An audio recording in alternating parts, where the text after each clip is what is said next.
Minister at the church told me this. There was a little girl in my church, elementary age, like 3rd, 4th grade. And for her birthday, her parents decided to give her a pet snake for her birthday. Cutest thing ever. Cutest thing, it was a pet snake. And they gave her the snake. The snake was hers to feed, to raise. So she would feed the snake. And at night when she went to bed, the snake would do the cutest thing. It would curl up on the pillow beside her head at night, every time she went to sleep.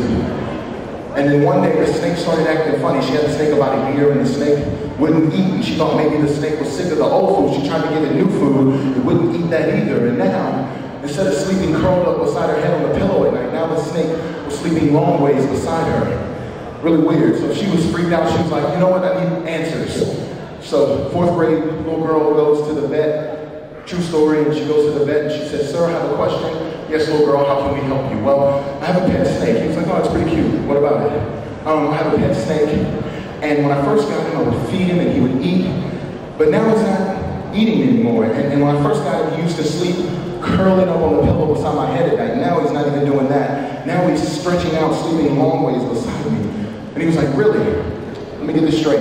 So you're feeding the snake, but you're trying to feed the snake, but the snake's not eating. No, he's not. Okay, he's not eating the old food or the new food. No, not any of it. And now, instead of sleeping on the pillow, curled up beside your head at night, now he's stretching out long ways beside you.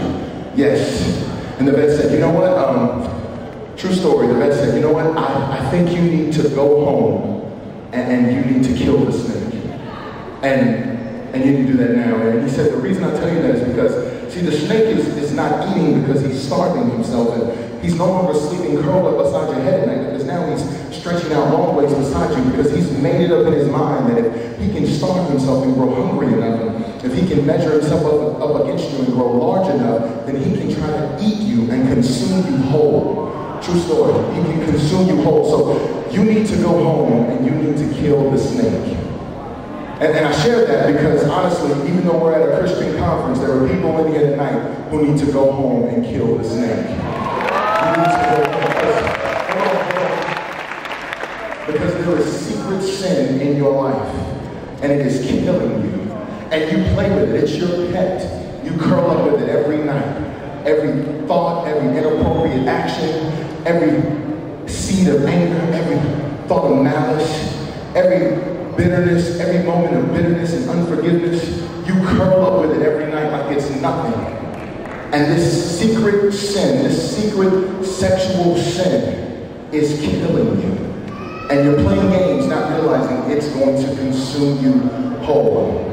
So this next segment is all about sexual temptation. As a man, you've been called by God to learn how to possess your body in holiness. And that's what we're called to do as men, to lead the way for the entire body to see Christ and his righteousness exemplified in our purity. Amen? And so, please, confess your sin. Deal with your sin. Don't just hide in secret sin and pretend like it's nothing. It will consume you whole. So this song is Sexual Temptation.